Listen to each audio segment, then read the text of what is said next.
Even though I'm not a Christian anymore, I still try to get as close as possible to what I call the divine. And I do that through a variety of ways. Now, if you haven't already seen the video on why I left Christianity, why I no longer call myself a Christian, go ahead and click to that video. I think it was uploaded yesterday. It's really fascinating and it's really personal to me as well.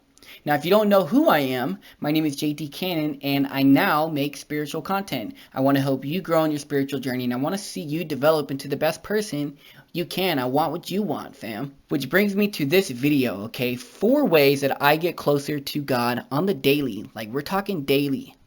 The first way I get closer to God is by meditating. I know that sounds so weird and so naive to some of you, but it's so simple. To meditate, all you have to do is sit down, be silent, and watch your thoughts as if they're like a cloud going through your mind. Meditation has so many benefits. In my own personal life, I've been diagnosed with ADHD, which means I have a hard time focusing. And so after taking Adderall and figuring out that it wasn't the best medicine for me, my doctor told me, just practice meditation. And I've been practicing meditation ever since. And you know what it's done? It's helped me be more focused. It helped me be more aware in the present moment. Fam, if you haven't tried meditating, I highly encourage you to try it. And there are thousands and thousands of studies about meditation showing improving its benefits. So if you don't think there are benefits, then just Google scientific studies on the benefits of meditation, and I guarantee you, you will have tons, not just one, not just two, but thousands. There's a reason why it's becoming so popular, along with things such as mindfulness, which is a byproduct of meditation. And now, kind of going along with the meditation point, is when you meditate, you learn to be in touch with other beings that are not God. In the Bible, it talks a lot about having angelic beings and God sending them to help you on your journey. But that's by no means the only person on your team of spirits on this earth dedicated to helping you. You have your ancestors, sometimes even dead animals as well. You have your spirit guides, and you have your animals. You have teachers as well.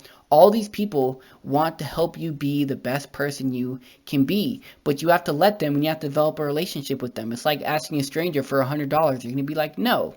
But if you ask your closest friend for $100, he's going to say, or she will say, of course I will. There's no way I wouldn't give you $100. It's the same way with your spirit guides, and you do this through meditation. The second way I get closer to God is by serving others. And this doesn't mean like I'm out giving to the poor, out serving my community every single day, but you can serve people in small ways. When you serve people, you are showing that you are not in it just for yourself anymore. You're in it for the collective good. Now, if you take exactly what Jesus taught, he was very, very big on the collective good. In fact, when he was starting his own church, everybody would come to him and they give all he had to him. And then he would dish it out equally to all members of the church and the constituents. He would give equally. If someone was rich and they didn't need the money, he didn't give all the money to the rich person. He gave it to the people who didn't have enough money. So the rich and poor could be on equal and level grounds. The good part about serving is that it builds a lot of common virtues in you that there's literally no downside to. It teaches you humility. It teaches you selflessness, gratitude. It teaches you all these things, and these are not just minor things in your life. These are major aspects of your life that will change your life if done over a dramatic period of time. But you have to allow yourself to do it. Oftentimes we're hindered by pride, by selfishness, by all these desires that we have because they're self-focused. But when we become others-focused, we begin to reap the benefits of gratitude. We begin to realize that it's no longer about us in this life, that we are collective. We are in this together. There's only one earth, guys. It's like such a slept-on point, and I don't know why people don't see it anymore, but there's only one earth. Did you know that the average person only spends and only travels 20 minutes outside of their neighborhood on average? They don't travel anywhere out of that 20 minutes. So if you're only stuck in your same bubble, you're going to be in that bubble forever. But the beauty of uncertainty in serving others is that it forces you to be uncomfortable, and it forces you to spiritually develop into a character that is really exemplary by literally any standard. By far for me, the most impactful thing I've done by far is the practice of gratitude. Gratitude is so important. Like serving others, it teaches you to love what you have, to be grateful for what you have. The universe will not give you something if you not satisfied with less than what you want. Think about it. If you want $1 million, you should be satisfied with having 1,000. That doesn't mean you can't want the $1 million, but it means you should be satisfied with having 1,000. And if you're not satisfied with having $1,000, then what makes you satisfied if you have 1,000,000? Here's what I do to practice gratitude. As soon as I wake up in the morning and I turn off my alarm on my phone, I don't even go on my phone. It's really hard, by the way, especially I'm a TikTok addict. And I just say 3 things I'm grateful for. For example, I'll say I'm thankful for my cat, I'm thankful that I get to live another day, and I'm thankful that I have a steady job during Corona. And then I'll say 3 things that I accomplished yesterday. So it might have been recording a video, or editing a video, or giving back, or maybe making someone's day. And then I'll say 3 things I want to get done today. And what it does is it reprograms your mind every single day to focus on what you want. And if you haven't already done a set of goals that you want in life, you need the set of goals. They're very, very important. They keep you directed and they help you on the path that you're supposed to be on. There's a new theology on God that I really love, and it's the idea that you and God are co-creators, which means God wants what you want. He wants you happy. He wants you successful. He doesn't want you to be poor. He doesn't want those things. He wants you to be satisfied. You guys are co-creators creating a life together.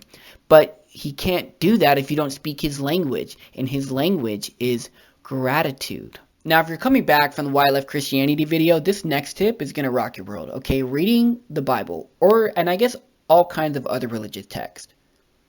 Even though I don't believe word for word in every little thing that happens in the Bible, there's still a lot of wisdom in these religious texts.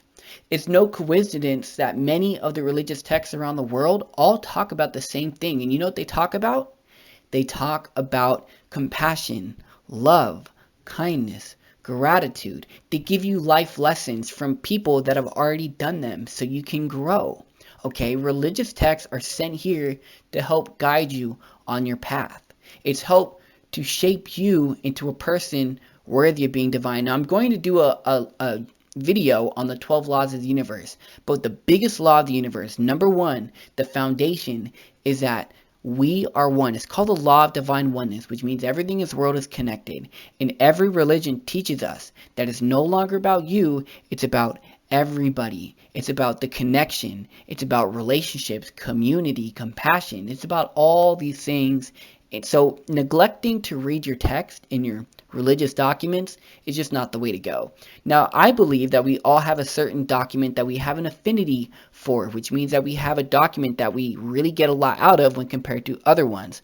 For example, I get a lot out of reading the Bible, where I know some people get a lot out of reading the Satanic Bible.